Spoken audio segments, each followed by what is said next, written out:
Assalamualaikum warahmatullahi wabarakatuh. Semoga kamu selalu dalam keadaan sehat, semangat, dan bahagia. Nah, hari ini kita akan melanjutkan pembahasan kita di minggu kemarin. Kita akan membahas tentang bentuk dan kedaulatan negara Republik Indonesia yang sesuai dengan pokok-pokok pikiran pembukaan Undang-Undang Dasar Negara Republik Indonesia tahun 1945. Gimana? Sudah siap kan? Yuk kita mulai, nak. Pembukaan Undang-Undang Dasar Negara Republik Indonesia tahun 1945 itu memiliki makna yang sangat mendalam bagi bangsa Indonesia. Oleh karena itu, dalam pembukaan Undang-Undang Dasar Negara Republik Indonesia tahun 1945 juga memuat tentang pokok pikiran. Nah, pokok pikiran ini menggambarkan tentang suasana kebatinan Undang-Undang Dasar Negara Republik Indonesia serta mewujudkan cita hukum dasar, baik hukum dasar tertulis ataupun hukum dasar tidak tertulis. Hukum dasar tertulis itu adalah Undang-Undang Dasar 1945, sedangkan hukum dasar tidak tertulis disebut juga dengan konvensi. Masih ingat kan kamu dengan materi kelas 8, nak? Nah, untuk mempermudah pemahaman kamu dalam memahami apa sih pokok pikiran pembukaan Undang-Undang Dasar Negara Republik Indonesia tahun 1945 itu, jadi gini. Pokok pikiran yang terkandung dalam pembukaan Undang-Undang Dasar Negara Republik Indonesia itu adalah penjelasan inti dari alinea keempat yang tercantum dalam pembukaan Undang-Undang Dasar Negara Republik Indonesia. Jadi penjelasan inti dari alinea keempat itu adalah pokok pikiran. Nah, pokok pikiran pembukaan itu memiliki 4. Pokok pikiran pertama yaitu pokok pikiran persatuan, pokok pikiran kedua adalah pokok pikiran keadilan sosial, yang ketiga adalah pokok pikiran kedaulatan rakyat, dan yang keempat adalah pokok pikiran ketuhanan. Oke, nak, kita akan melanjutkan pembahasan kita. Kita akan membahas tentang bentuk dan prinsip kedaulatan negara Republik Indonesia. Dalam rumusan sebelum amandemen, kedaulatan rakyat itu dilaksanakan sepenuhnya oleh MPR. Tapi itu dulu. Nah, akhirnya pelaksanaan kedaulatan rakyat itu diubah menjadi dilaksanakan menurut Undang-Undang Dasar Negara Republik Indonesia tahun 1945. Nanti, kamu akan ibu ajak untuk membandingkan perbedaan pasal 1 ayat 2 sebelum amandemen dan pasal 1 ayat 2 setelah amandemen. Nah, oleh karena itu, kedaulatan itu memiliki 4 sifat pokok, yaitu asli, permanen, tunggal, dan tidak terbatas. Asli itu apa sih? Asli itu maksudnya adalah kekuasaan itu tidak berasal dari kekuasaan lain yang lebih tinggi. Lalu kalau permanen, kekuasaan itu tetap sepanjang negara itu tetap berdiri meskipun pemerintahannya telah berganti. Contoh, pemerintahan yang ada di Indonesia saat ini dipegang oleh Bapak Presiden Joko Widodo. Ketika nanti tahun 2024 telah dilaksanakan pemilihan umum presiden kembali, maka Indonesia akan tetap ada dan bersifat permanen. Kedaulatan itu akan tetap ada. Kedaulatan berada di tangan rakyat itu akan tetap ada meskipun presidennya telah berganti, meskipun pemerintahannya telah berganti, meskipun ketua DPR dan DPD-nya telah berganti. Jadi sepanjang negara itu ada meskipun pemerintahannya telah berganti, itu masih oke dan masih aman. Oke? Lalu yang ketiga adalah tunggal. Maksudnya tunggal itu apa sih? Tunggal itu maksudnya adalah kekuasaan itu merupakan satu-satunya dalam negara dan tidak dibagi kepada badan negara lain atau badan-badan lain. Dan yang keempat adalah tidak terbatas. Maksudnya adalah kekuasaan itu tidak dibatasi oleh kekuasaan lain, karena kekuasaan itu tunggal dan tidak terbatas. Jadi ada 4 sifat pokok kedaulatan, yaitu asli, tunggal, permanen, dan tidak terbatas. Lalu yang berikutnya,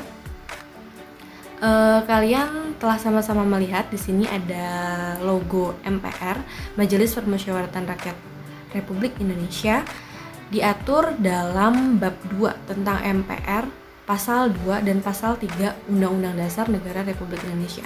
MPR ini adalah lembaga negara yang berhak untuk mengubah pasal-pasal dalam Undang-Undang Dasar Negara Republik Indonesia yang mekanismenya diatur dalam pasal 37 ayat 1 sampai dengan 5. Nah, di sini Ibu akan mengajak kamu untuk membandingkan nih. Di sini ada pasal 1 ayat 2 sebelum amandemen dan pasal 1 ayat 2 setelah amandemen. Dulu, MPR itu menjadi lembaga tertinggi negara dan ketetapan MPR adalah produk hukum yang dihasilkan. Makanya dulu jumlah ketetapan MPR itu sangat banyak. Dan MPR disebut sebagai lembaga negara yang sangat super power karena dia memiliki amanat pada saat itu kedaulatan berada di tangan rakyat, namun dijalankan sepenuhnya oleh MPR. Jadi kamu bisa bayangkan dulu MPR itu merupakan lembaga tertinggi. Ingat, tertinggi itu dulu. Jadi Presiden, DPR, DPD saat itu kedudukannya di bawah MPR. Tapi itu dulu, pasal 1 ayat 2. Lalu sekarang, MPR itu menjadi lembaga negara yang kedudukannya sama dan sejajar dengan lembaga negara lain. Jadi, MPR, Presiden, MA, MK, KY, BPK itu kedudukannya sama. Tidak ada lembaga negara yang lebih tinggi atau tidak ada lembaga negara yang lebih rendah. Semua lembaga negara yang ada di Indonesia memiliki kedudukan yang sama dan sejajar. Saat ini, bunyi pasal 1 ayat 2 Undang-Undang Dasar Negara Republik Indonesia telah berganti, yaitu kedaulatan berada di tangan rakyat dan dilaksanakan menurut Undang-Undang Dasar Negara Republik Indonesia tahun 1945. Gimana? Sudah paham kan perbedaan pasal 1 ayat 2 dan pasal 1 ayat 2 saat ini? Kalau pasal 1 ayat 2 dulu dijalankan sepenuhnya oleh MPR, kalau misalnya sekarang dijalankan menurut Undang-Undang Dasar. Kedaulatan tertingginya tetap berada di tangan rakyat dan tidak ada lagi lembaga negara yang kedudukannya lebih tinggi atau lebih rendah. Semua lembaga negara kedudukannya sejajar. Oke, kita lanjutkan, Nak. Nah, di sini ada MPR seperti yang telah Ibu sebutkan tadi, pasal 3 ayat 1, lembaga negara yang berhak dan menetapkan Undang-Undang Dasar tahun 1945 itu adalah MPR. Kemudian MPR juga memiliki kewenangan untuk melantik presiden dan wakil presiden terpilih yang telah kita pilih. Jadi proses pemilihannya itu secara pemilu dipilih langsung oleh rakyat dan yang melantik presidennya itu adalah MPR. Lalu bentuk dan prinsip kedaulatan negara Republik Indonesia. Berdasarkan Undang-Undang Negara Republik Indonesia tahun 1945, prinsip kedaulatan Republik Indonesia itu ada 6. Pertama, negara Indonesia adalah negara kesatuan yang berbentuk republik. Maka republik itu disebut sebagai bentuk pemerintahan. Oke, bentuk pemerintahan Indonesia adalah republik. Lalu yang kedua, kedaulatan berada di tangan rakyat dan dilaksanakan menurut Undang-Undang Dasar. Ini ada dalam pasal 1 ayat 2. Betul. Lalu yang ketiga adalah negara Indonesia adalah negara hukum. Ada dalam pasal 1 ayat 3. Yang keempat adalah presiden tidak membekukan atau membubarkan DPR. Jadi presiden tidak dapat membubarkan DPR. Yang kelima, menteri-menteri diangkat dan diberhentikan oleh presiden. Yang keenam, Majelis Permusyawaratan Rakyat hanya dapat memberhentikan presiden dan wakil presiden dalam masa jabatannya menurut Undang-Undang Dasar tercantum dalam pasal 3 ayat 3. Jadi, dalam masa jabatan seorang presiden dan wakil presiden apabila terbukti melakukan suatu kesalahan, baik itu tindak pidana berat, kasus korupsi, pelanggaran HAM berat, maka dugaan itu akan diajukan oleh DPR. Kemudian, yang membuktikan apakah dugaan tersebut benar atau tidak adalah tugasnya Mahkamah Konstitusi. Nanti ketika Mahkamah Konstitusi sudah melakukan penyidikan, sudah melakukan pembuktian dan pengecekan apakah benar presiden atau wakil presiden yang diduga bersalah tersebut ternyata benar bersalah, maka baru dapat diberhentikan oleh MPR. Jadi dugaan kesalahannya itu diajukan oleh DPR karena DPR memiliki fungsi pengawasan. Lalu yang membuktikan bersalah atau tidaknya adalah Mahkamah Konstitusi dan yang memberhentikan presiden dalam masa jabatan yaitu MPR. Nah, proses ini dikenal dengan istilah impeachment atau pemakzulan. Mekanisme lebih lanjutnya itu diatur dalam pasal 7A dan pasal 7B. Oke, kita lanjutkan ya. Nah, dinamika perwujudan kedaulatan negara Republik Indonesia itu ada lembaga-lembaga negara yang terdapat dalam Undang-Undang Dasar Negara Republik Indonesia tahun 1945, yaitu ada MPR, Presiden, DPR, BPK, Mahkamah Agung, Mahkamah Konstitusi, Dewan Perwakilan Daerah, dan Komisi Yudisial. Nah, yuk kita bahas. Oke, kekuasaan legislatif di Indonesia itu dikenal dengan istilah bikameral. Bikameral itu artinya dua pintu. Jadi, keanggotaan Majelis Permusyawaratan Rakyat atau MPR itu terdiri dari seluruh anggota DPD dan seluruh anggota DPR. Anggota DPD dan DPR itu dipilih melalui pemilihan umum yang diselenggarakan oleh Komisi Pemilihan Umum Republik Indonesia yang dipilih oleh rakyat. Nah, MPR itu setidaknya melakukan sidang itu 1 kali dalam 5 tahun di ibu kota negara, yaitu Jakarta. Jadi ingat, keanggotaan MPR terdiri dari anggota DPD dan anggota DPR. Untuk periode tahun 2019-2024, Ketua MPR adalah Bapak Bambang Susatyo, kemudian Ketua DPD adalah Nyala Mateliti, dan Ketua anggota DPR adalah Ibu Puan Maharani. Oke, kita lanjutkan. Nah, di sini ada tugas dan wewenang MPR. Apa sih tugas dan wewenang MPR itu? Yang pertama adalah mengubah dan menetapkan Undang-Undang Dasar tahun 1945. Ingat, yang diubah adalah pasal-pasalnya, karena pembukaan Undang-Undang Dasar Negara Republik Indonesia tidak dapat diubah. Mengubah pembukaan undang-undang sama aja menghancurkan negara Republik Indonesia. Lalu yang kedua, melantik presiden dan wakil presiden. Ini diatur dalam pasal 2 dan pasal 3, karena pasal 2 pasal 3 Undang-Undang Dasar Negara Republik Indonesia itu berkaitan dengan MPR. Memberhentikan presiden dan wakil presiden dalam masa jabatannya menurut Undang-Undang Dasar 1945, memilih wakil presiden dari 2 calon yang diusulkan oleh presiden dalam hal terjadi kekosongan wakil presiden. Dan yang terakhir itu diatur dalam pasal 8 ayat 3 Undang-Undang Dasar tahun 1945. Nah, yang berikutnya adalah Presiden. Presiden Republik Indonesia itu diatur dalam pasal 4 ayat 1 Undang-Undang Dasar Negara Republik Indonesia. Dalam pasal 4 ayat 1 ditegaskan bahwa Presiden Republik Indonesia itu memegang kekuasaan pemerintahan menurut Undang-Undang Dasar. Adapun tentang masa jabatan presiden di Indonesia itu diatur dalam pasal 7. Masa jabatan presiden adalah 5 tahun dan dapat dipilih kembali hanya untuk 1 kali periode. Jadi 1 kali periode itu adalah 5 tahun. Lalu apa saja sih kekuasaan seorang presiden Republik Indonesia? Pertama, kekuasaannya itu di bidang eksekutif, lalu di bidang legislatif, kekuasaan sebagai kepala negara, dan kekuasaan sebagai kepala pemerintahan. Nah, apa sih bedanya? Yuk kita simak, nak. Jadi, kekuasaan seorang presiden di bidang eksekutif itu diatur dalam pasal 4 ayat 1. Tadi, Presiden Republik Indonesia memegang kekuasaan pemerintahan menurut Undang-Undang Dasar. Lalu dalam pasal 5 ayat 2 yang menyatakan bahwa presiden menetapkan peraturan pemerintah untuk menjalankan undang-undang sebagaimana mestinya. Lalu di bidang legislatif, presiden ini adalah mitranya DPR. Mitra DPR dalam hal apa? Mitra DPR dalam bekerja sama membuat undang-undang dan menetapkan APBN atau Anggaran Pendapatan Belanja Negara.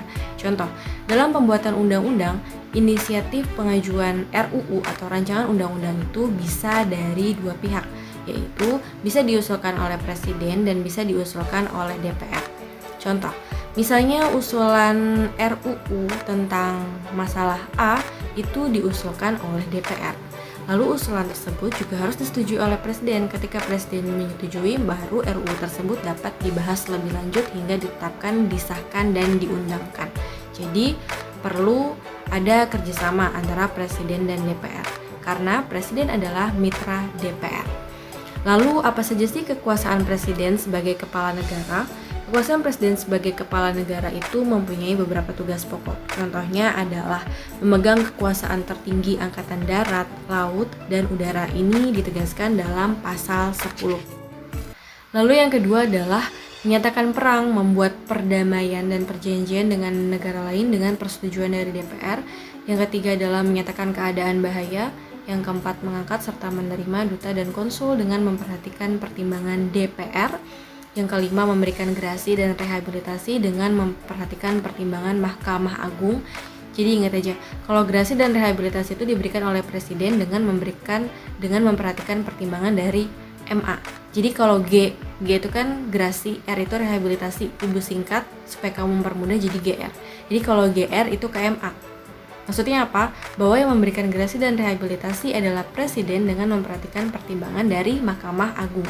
Jadi ingat, GR adalah ke MA, GR ke MA, GR-nya ke MA.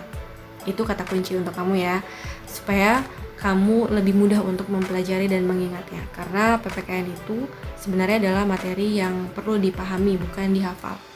Oke, nak? Oke, kita lanjut. Lalu yang keenam adalah memberikan amnesti dan abolisi dengan memperhatikan pertimbangan dari DPR. Dan yang ketujuh adalah memberikan gelar, tanda jasa, dan tanda kehormatan lainnya. Ini diatur dalam pasal 15 Undang-Undang Dasar Negara Republik Indonesia tahun 1945. Lalu, apa sih kekuasaan presiden sebagai kepala pemerintahan? Sebagai kepala pemerintahan, presiden itu memiliki tugas pokok yaitu mengajukan rancangan undang-undang kepada DPR, menetapkan peraturan pemerintah, mengangkat dan memberhentikan menteri-menteri negara, membuat undang-undang bersama DPR, dan mengajukan rancangan undang-undang anggaran pendapatan dan belanja negara atau APBN. Karena di Indonesia itu kan menganut sistem presidensial, artinya presiden itu sebagai kepala negara dan kepala pemerintahan sekaligus. DPR atau Dewan Perwakilan Rakyat memiliki 3 fungsi, yaitu fungsi legislasi, anggaran, dan pengawasan. Fungsi legislasi ialah menetapkan undang-undang dengan persetujuan presiden. Fungsi anggaran menyusun dan menetapkan APBN melalui undang-undang, dan menjalankan fungsi pengawasan, yaitu mengawasi pelaksanaan pemerintahan presiden. DPR juga dibekali oleh 4 hak, yaitu hak mengeluarkan pendapat, hak interpelasi, hak angket, dan hak imunitas. Hak interpelasi adalah hak DPR untuk meminta keterangan kepada pemerintah dalam menjalankan pemerintahan. Hak angket adalah hak DPR untuk melakukan penyelidikan mengenai kebijakan pemerintah yang diduga bertentangan dengan hukum. Dan hak imunitas adalah hak yang diberikan oleh undang-undang kepada DPR agar menjalankan tugasnya dengan perlindungan hukum dari Undang-Undang Dasar Negara Republik Indonesia tahun 1945. DPD atau Dewan Perwakilan Daerah tidak boleh lebih dari sepertiga jumlah anggota DPR. Saat ini, jumlah anggota DPD Republik Indonesia untuk periode 2019-2024 berjumlah 136 orang. Jumlah 136 orang sudah sesuai dengan prosedur hukum karena jumlah anggota DPD tidak boleh lebih dari 1/3 jumlah anggota DPR yang saat ini berjumlah 711 orang keseluruhan di anggota MPR. DPD memiliki tugas untuk mengajukan, membahas rancangan undang-undang yang berkaitan dengan otonomi daerah. BPK atau Badan Pemeriksa Keuangan. BPK berkedudukan di ibu kota negara. BPK berjumlah 9 orang yang terdiri dari 1 orang wakil, 1 orang ketua, dan 7 orang anggota. Anggotanya dipilih oleh DPR atas pertimbangan DPD dan diresmikan oleh Presiden. BPK bertugas untuk memeriksa pengelolaan dan tanggung jawab tentang keuangan negara yang diatur pada pasal 23E. BPK memiliki slogan atau jargon yaitu Tridharma Artha Santosa. Tridharma Artha Santosa memiliki makna bahwa BPK menjunjung tinggi Pancasila dan Undang-Undang Dasar 1945 serta prinsip-prinsip penuntun dalam upaya mencapai 3 keberhasilan menuju terwujudnya pertanggungjawaban keuangan negara. Tri yang berarti 3, Dharma yang berarti kewajiban, Artha Santosa yang berarti sejahtera. MA atau Mahkamah Agung adalah lembaga peradilan tertinggi dalam peradilan di Indonesia. Mahkamah Agung mengadili pada tingkat kasasi, memiliki hak uji material, memilih 3 orang hakim MK, memberikan pertimbangan kepada Presiden tentang gerasi dan rehabilitasi atau dengan kata kunci GR. Komisi Yudisial. Komisi Yudisial berkedudukan di ibu kota negara, berjumlah 7 orang, diangkat oleh Presiden dengan persetujuan DPR, masa jabatannya 5 tahun, dan memiliki tugas untuk mengusulkan pengangkatan hakim agung, menjaga kehormatan dan perilaku hakim. Komisi Yudisial terdapat dalam pasal 24B Undang-Undang Dasar 1945. Mahkamah Konstitusi. Mahkamah Konstitusi memiliki jumlah hakim sebanyak 9 orang yang keanggotaannya diusulkan 3 orang dari Presiden, 3 orang dari Mahkamah Agung, dan 3 orang dari DPR. 9 orang hakim tersebut ditetapkan oleh Presiden untuk masa jabatan 3 tahun. Mahkamah Konstitusi memiliki wewenang untuk 1. Mengadili tingkat pertama dan terakhir, memutus pembubaran partai politik, memutus perselisihan pemilu, memutus sengketa antar lembaga negara, dan memberi putusan atas pendapat DPR mengenai pelanggaran presiden atau wakil presiden yang biasa dikenal dengan pemakzulan atau proses impeachment.